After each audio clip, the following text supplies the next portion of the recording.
Hello, friends. How are you all? I hope you're doing great and taking care of yourself.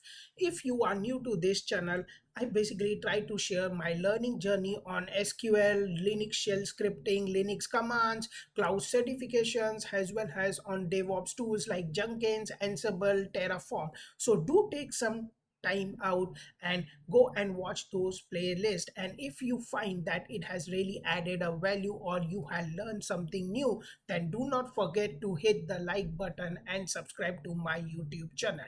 Coming back to today's video, if you are looking to get yourself familiar with the SQL, then you have click on the right YouTube channel.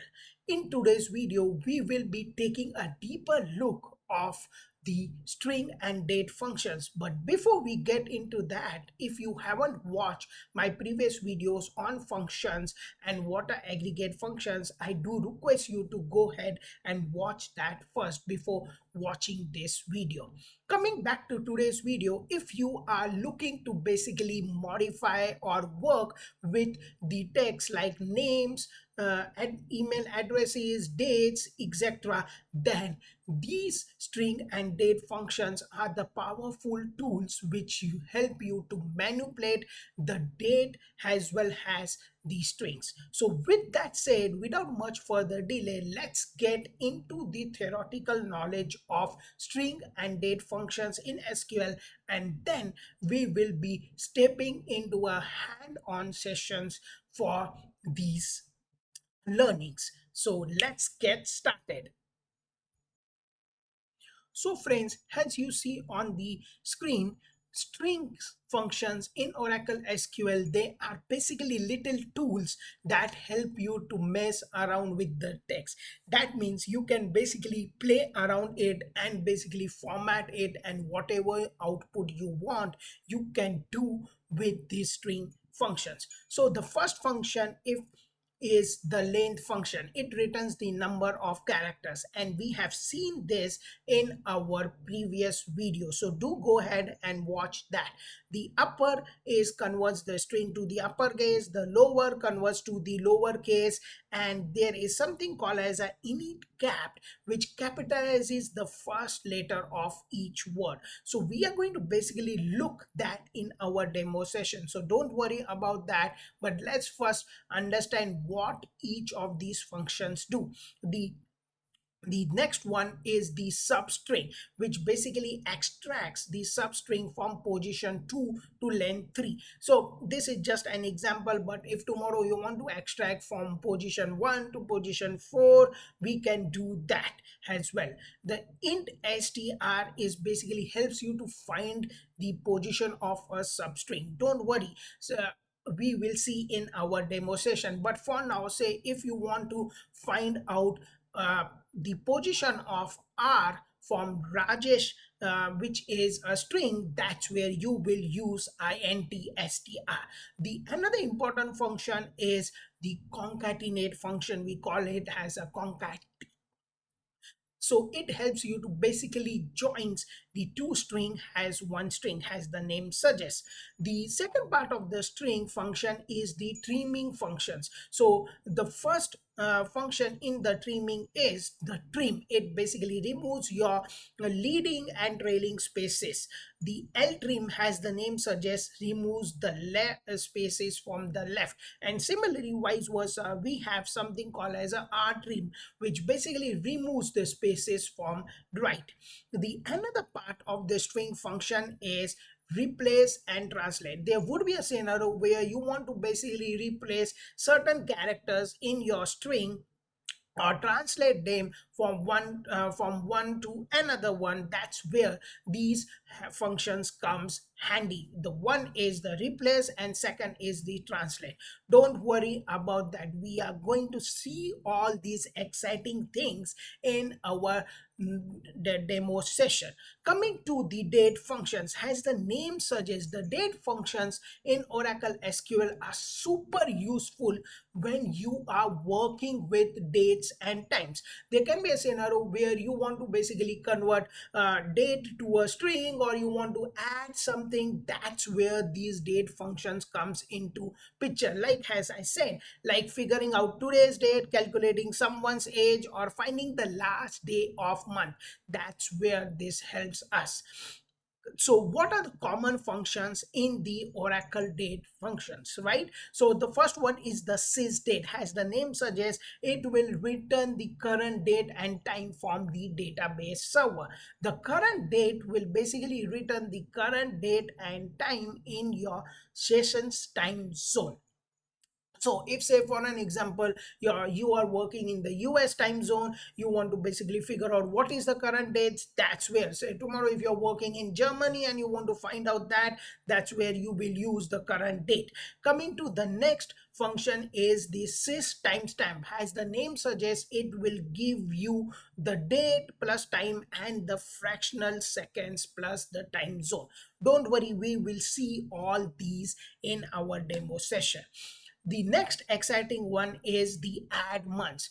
It adds two, 2 months to the current date. Say for an example, I want to basically add 2 months into my current date. I will use add months. Tomorrow, if I want to add 3 months, I will do that as well. So you can keep on, but this is just an example I wanted to let you know. So coming to the next one is months between. As the name suggests, it will basically give you the difference between the two dates, how much the month is. So if I want to basically, I've put a date January 1st 2025 and today's date, then there are around 6 months difference between the two dates. So it will give you that, but we will see in our demo session. The next interesting thing is the next day. Tomorrow, if I want to figure out when is the next Friday from today's date, it will be used. And similarly, if I want to know the last day, I can do that as well. The trunk, it basically trims off the time and sets the date to first of the month. So we will see that into our demo session. So say for an example, when you do select sys date from a table, okay, and it gives you 15 June 2025 3 p.m. and now I want to basically trunk it off. So that's where I will use trunk sys date from a table, whatever it is going to give me the 1st June. As the name suggests, trims of the date and sets the date to the 1st of the month. So that's where you will use the trunk. Coming to the next one is the round. It basically rounds up the date to the nearest month. We will see that, but this is not frequently used. But trunk, last date, next day, sys date, current dates are most frequently used.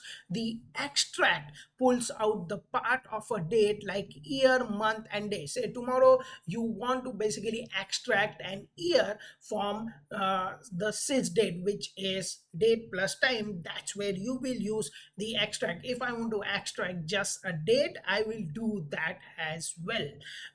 Coming to the most important two functions which are frequently used and you should be familiar with, that is toDate and toChar. So what does this toDate does? It basically takes the string and turns into a proper date value. Say for an example, you have done select sys date from a table and you get a date and the time. Now I want that time and date to be just giving me a date. I will use toDate because that time and date is stored in a string, and now I want that string to be converted to date because I just want a date value from that step.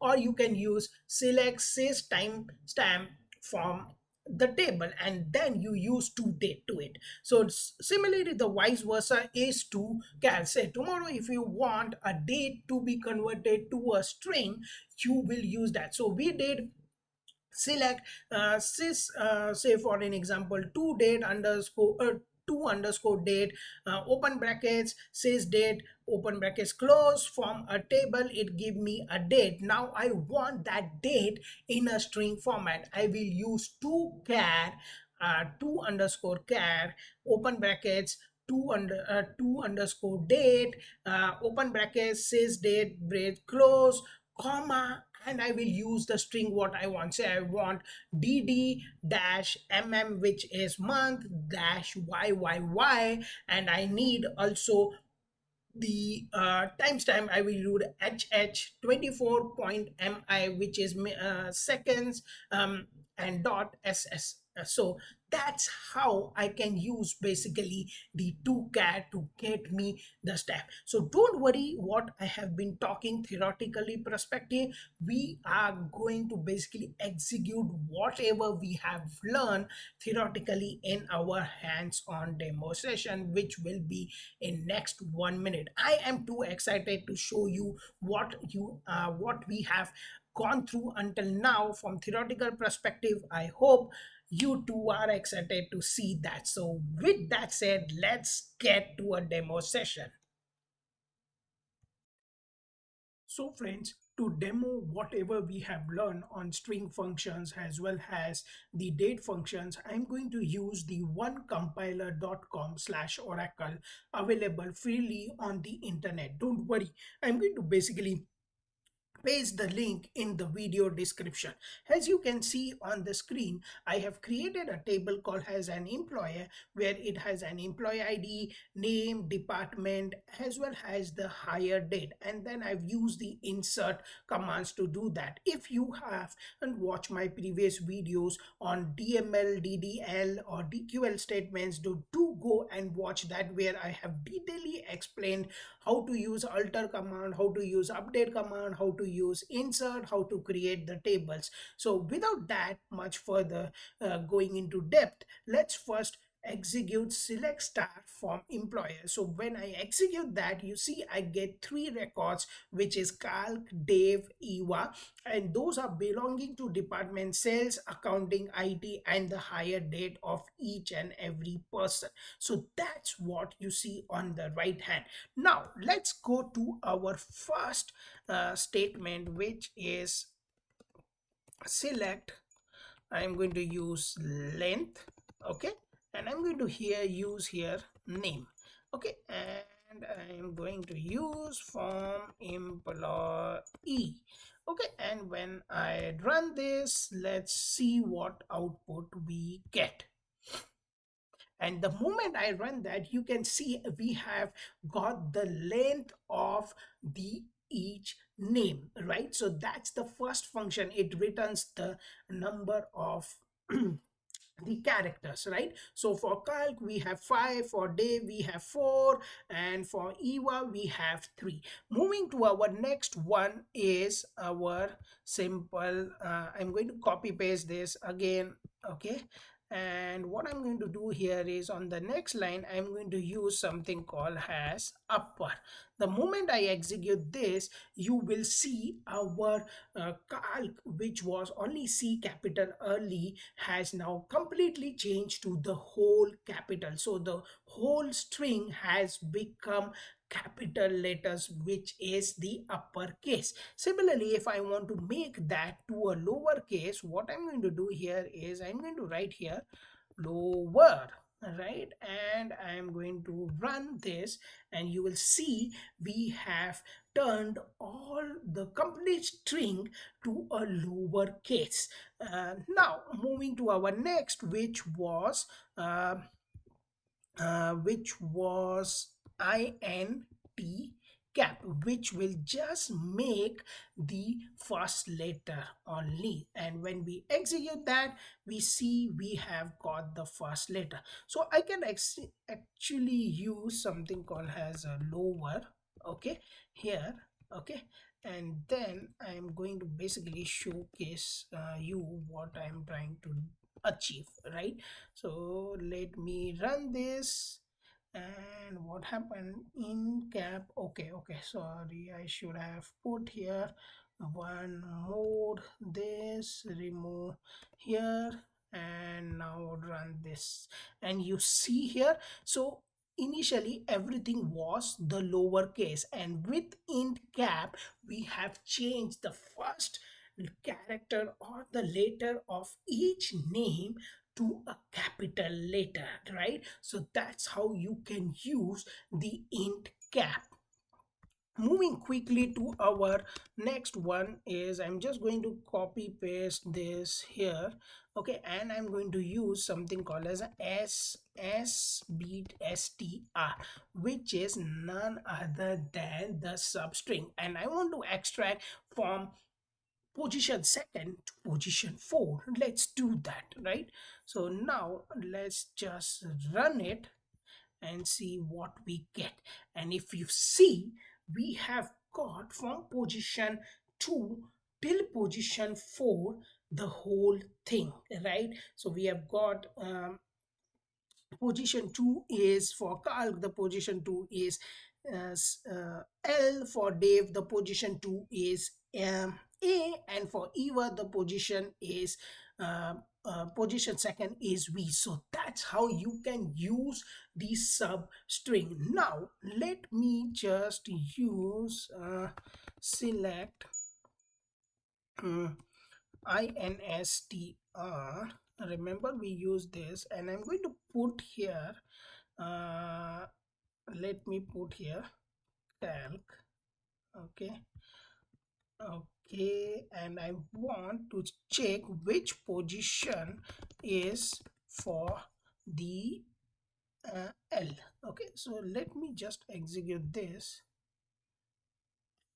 and you see it has given us that L is of at the position 2. If I want to check where is what is the position of R, what I'm going to do is run this again and see it has given us the position 4. So those are frequently used string functions which help you to basically know the length, the upper lowercase, and other stuff. We are going to now talk about the trimming one.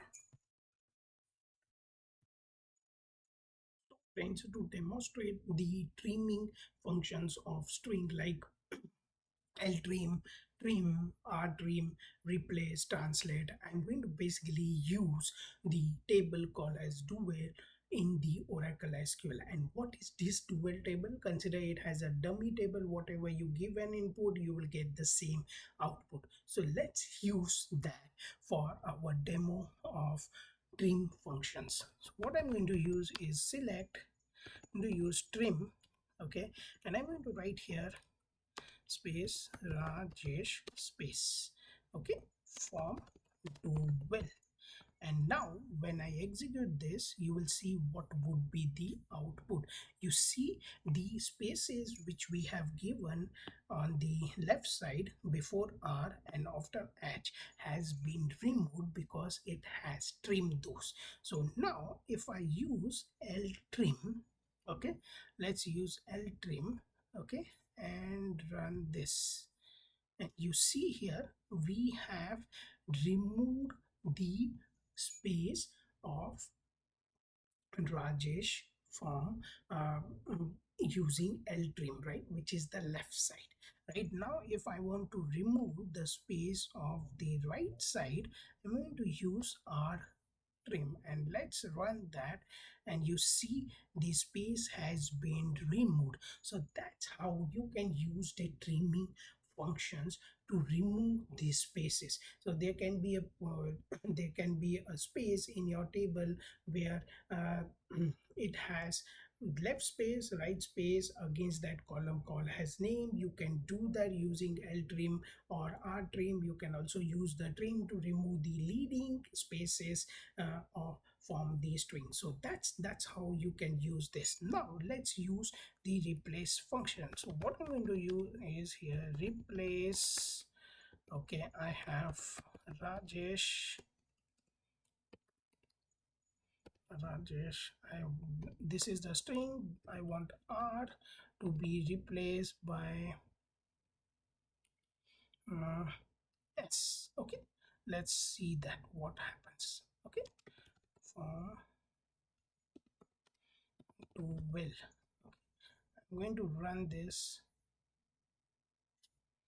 and you see here the R has been now replaced with S. So that's how you can use the replace function of the string to replace any of the characters whatever you want. So I want to replace now J with sorry, this is the J. I want to change it to K. Now it should show me Rakesh instead of Rajesh. So let's do that.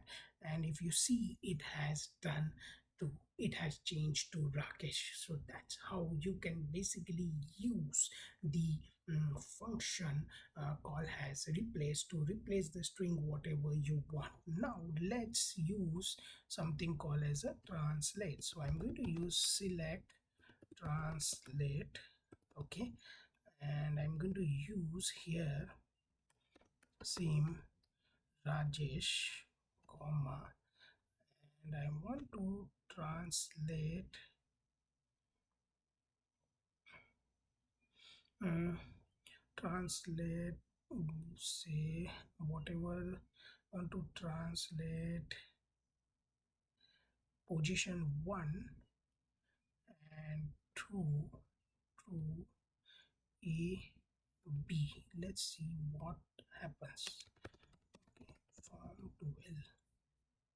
I hope it should work. If it does not, then let's see.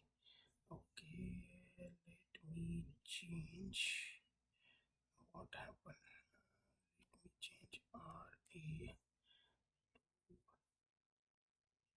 Okay, so if you see it, it basically has translated RA to AB, which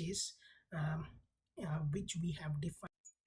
So friends, in order to save some time while writing the queries on the fly, I have already created the date functions queries, but don't worry, I'm going to execute one by one and I'm going to basically make you understand what each query does when we execute at it. So with that said, let's quickly get into the first function, which is the timestamp function. So let's execute that, and you see we have got 15 June 2025. The time is 0943.8 and it has given milliseconds. It's it's PM. That's what, and which time zone is it, plus 00. So that's how the sys timestamp gives us the data. Now let's quickly talk about this sys date. When I execute that, you see we have got 15 June 2025. Now let's talk about the current date to see what it gives. So it has given us the same date as what the sys did, assuming that the one compiler.com oracle is residing in the time zone US. All right, so now let's talk about the last date. So when I execute this, the last day will give me what is the last day in the month of June, which is the 30th June. Now let's talk about the next date, next day. If I want to know what is the upcoming Tuesday date from today, I will execute the next day and it has given me an output of 17 June. Similarly, if I want to add months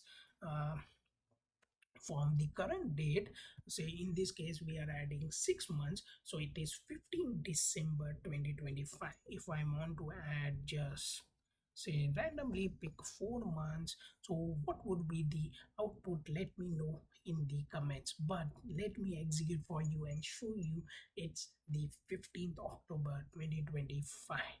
Now let's execute our next one, and I'm going to show you something. Remove this round here. Okay, and I'm going to basically run the months. So what I'm going to do is I'm going to run the months between today's date and the January 1st, and if you see, it has given us an output of 5.48, and there are a couple of other numbers.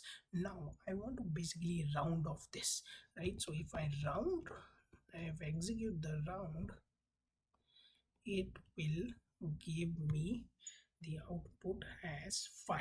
So what does round does is rounds down to the available whole number. In this case it is 5. If I execute cell, okay, and let's execute that, and if you see, the cell has basically round up to the next available whole number, which in this case is 6, but the round does the rounds down, right? And similarly the floor is on the same functionality of the round. Let's execute and see the output of that, and if you see, the output of round is 5 and the floor is also 5. So that's the difference between round, cell and floor. Now let's execute our next important two functions, which are the toChar and the toDate. So toChar basically helps us to convert the date value into the string format what we want. So in this case, what I'm doing is I'm converting the sys date, which is 15 June 2025, which is here, to the toChar functionality. Let me execute that, and what I've done is I've put 15 June 2025 and it is giving me the current date, time with it. So time is hours, minutes, seconds. If tomorrow I don't want seconds, I just want the minutes, I can do that as well also, right? And you see it has now given us 2147. Now what does toDate does? toDate does the same reverse of toChar. So it helps us to convert the string to the date. And now when I execute this, you see the toDate has given us the date value, which is similar to the sys date, which is 15 June 2025. And